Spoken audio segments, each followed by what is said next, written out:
Bonjour à tous et bienvenue dans cette dernière vidéo des nouveautés manga du mois de juin. C'est déjà la fin. Alors pour vous rassurer, il y a énormément de sorties au mois de juillet, donc autant vous dire qu'on n'a pas fini. Je vous propose qu'on commence directement avec les shonen. Mêlant action et horreur sur les thèmes de l'assassinat, des pirates et de la survie, Dead Flag sortira le 22 juin. C'est une série courte en 4 tomes. On se retrouve dans un lycée banal où un bateau pirate va faire son apparition et flotter au milieu de l'école. Va alors commencer un jeu sanglant du nom de Dead Flag. Les clés pour obtenir un maximum de points et rester en vie seront de détruire, piller et exterminer. Seuls les plus impitoyables seront récompensés.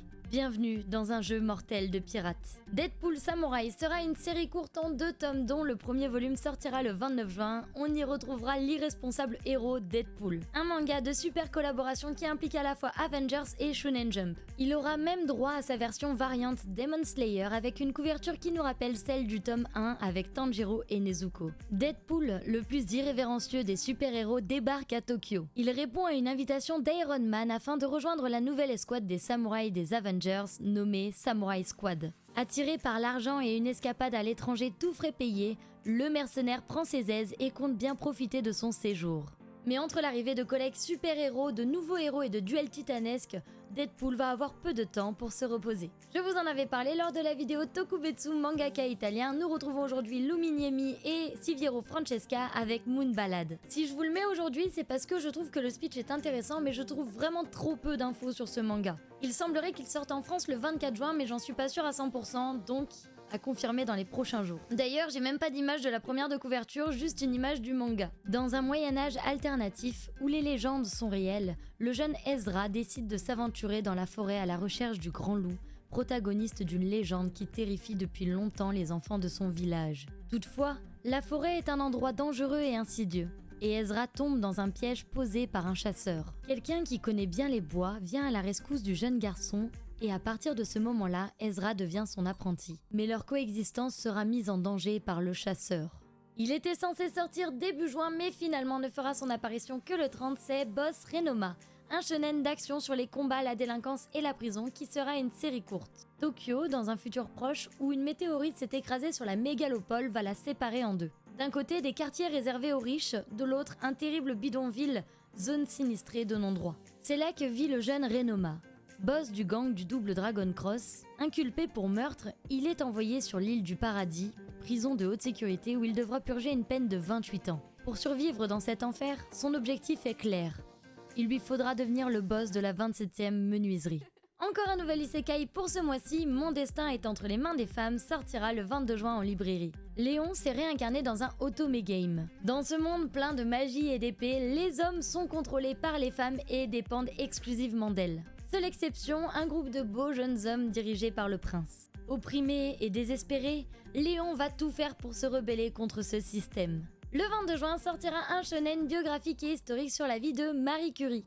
Dans cet ouvrage, nous pourrons y découvrir sa vie, une scientifique de renom, seule femme à avoir reçu 2 prix Nobel à ce jour. En général, j'aimais pas trop les cours d'histoire, je trouvais ça vraiment chiant à mourir, mais j'ai toujours aimé apprendre un petit peu à travers les films ou différentes œuvres. Et là, c'est en manga, donc ça peut que me plaire en fait.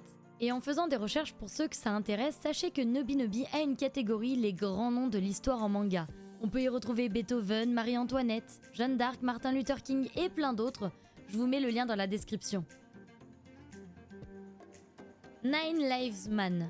C'est dur à dire. Le dernier manhwa de ce mois-ci, alors pareil que Moon Ballad, je n'ai aucun visuel ni aucune info à vous donner à part la date de sortie et le synopsis qui a l'air génial. Donc si jamais vous connaissez ou vous l'achetez, n'hésitez pas à faire signe dans les commentaires. J'en profite aussi pour vous inviter à vous abonner à cette chaîne pour être au courant de toutes les nouveautés de l'année. Et bien sûr, n'hésitez pas à mettre votre meilleur pouce bleu. Donc j'en reviens à notre manhwa qui sortira le 29 juin et qui parlera de réincarnation. C'est clairement un isekai. Où que porte son regard, Guy 9 Homme voit la marque du chiffre 9 partout.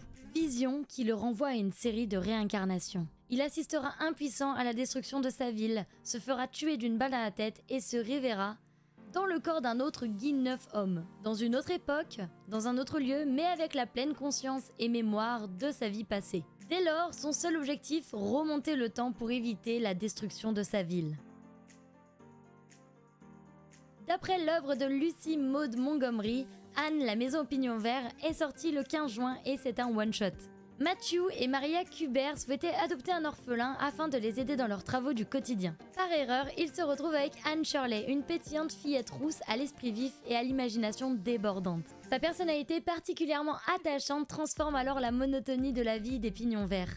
Dandara est un one-shot du genre historique sur les thèmes des samouraïs et de la transmigration qui sortira le 23 juin par l'éditeur Akata. C'est leur seul one-shot shoujo qui sortira cette année. Servi par le dessin épuré de Kira, Dandara s'impose comme un récit ambitieux et complexe qui brouille volontairement les pistes narratives entre réalité et fiction tout en rendant hommage au cinéma des sabres. Le speech ? Quelque part au Japon, un acteur spécialisé dans le rôle de samouraï de seconde zone se réveille. Mais tandis qu'il pense avoir fini son tout dernier tournage, il réalise qu'il a du mal à tenir debout. C'est alors qu'une jeune femme apparaît devant lui et l'appelle Seigneur Okita. Il se rappelle ainsi avoir effectivement incarné ce guerrier bien connu dans l'histoire du Japon. Pourtant, quelque chose ne va pas. Personne ne semble comprendre de quoi il parle et surtout, son katana paraît bel et bien réel. Cet ami décide de louer un petit bateau à moteur pour passer une journée de vacances. Il s'éloigne ainsi des côtes en éprouvant un intense sentiment de liberté, jusqu'à ce qu'il soit attaqué par un immense requin. Désormais bloqués sur leur barque en panne, ils se sentent tout de suite moins libres. Survivront-ils à ces mangeurs d'hommes visiblement très affamés ? Voilà ce dont va nous parler Shark Panic le 30 juin. C'est une série courte en 2 tomes horrifiques sur les requins et la survie. Babel de Shigematsu Narumi est un manga de science-fiction mêlé à de l'ésotérisme sur le thème de la culture d'une série en 5 tomes. On se trouve à Europa dans le futur. Alors que les livres reliés sont devenus des antiquités, les connaissances de l'humanité sont désormais numérisées et conservées au sein de Bibliotheca, un réseau virtuel qui a pour objectif de réunir et faciliter la diffusion des informations. Cependant, d'étranges phénomènes semblent compromettre la sauvegarde des données. Aussi, en secret, une équipe de restaurateurs a été créée. Olsen, jeune homme à l'enfance trouble, est justement sur le point d'intégrer les rangs de cette élite. Mais au cours de son enquête sur les origines des bugs informatiques, il pourrait bien découvrir des indices sur la disparition de son père. Beaucoup de nouveautés dans la catégorie adulte de cette fin de mois, certains pourraient vous plaire, les voici. Boys Meets Maria, un yaoi qui sortira le 24. Ce one-shot nous invite à réfléchir sur la notion d'identité de genre et illustre avec justesse les étapes de l'acceptation de soi à l'adolescence. Entre soi, un Yuri qui sortira aussi le 24. Raffiné et sublime, les traits de Yuriko Hana illustrent avec sensualité la candeur des sentiments adolescents et leur bouleversement. Les cheveux semblent envahir les pages jusqu'à devenir des personnages à part entière. Dans La fleur de l'âge, un yaoi qui sortira le 27, c'est une histoire d'amour entre 2 lycéens qui va naître dans cette œuvre.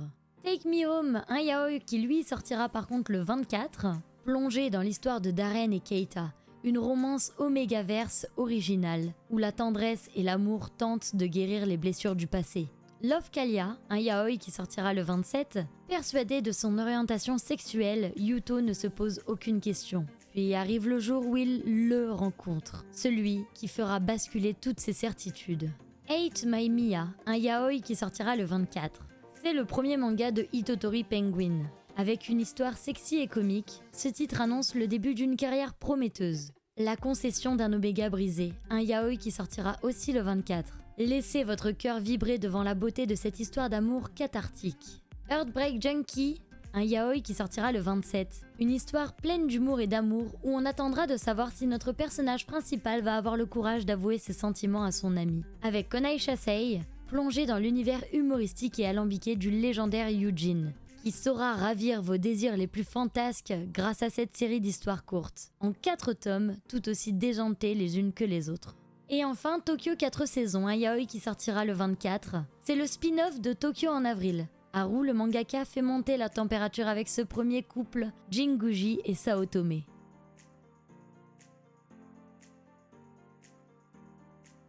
Avis aux cinéphiles et aux gourmands, préparez de délicieux bento à l'effigie de vos héros préférés des films du studio Ghibli. À l'intérieur, vous aurez les personnages les plus célèbres du studio à reproduire et à croquer, des tutoriels et des recettes inspirées de la gastronomie nippone, et une mise en contexte des bento dans les films d'animation. Retrouvez toute la tension et les obstacles pesants qui font la saveur de la série Dark Souls et la joie de ses joueurs dans un jeu de rôle sur table. Devenez une morte flamme et plongez dans un combat sans fin pour survivre. Munissez-vous d'un crayon, de dés, Créez vos personnages et partez avec vos amis pour une aventure dans un univers rempli de dangers.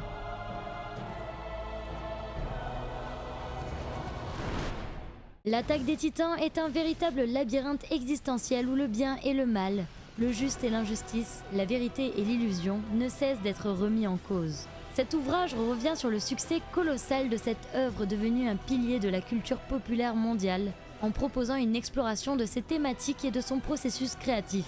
Loin de s'ériger comme une lecture définitive de l'histoire foisonnante imaginée par Isayama, il contient des interprétations inédites permettant de porter un nouveau regard sur ce monument du manga. Mission Yozakura Family, le coffret starter, adrénaline et divertissement, action, entraînement, espionnage, infiltration et piège.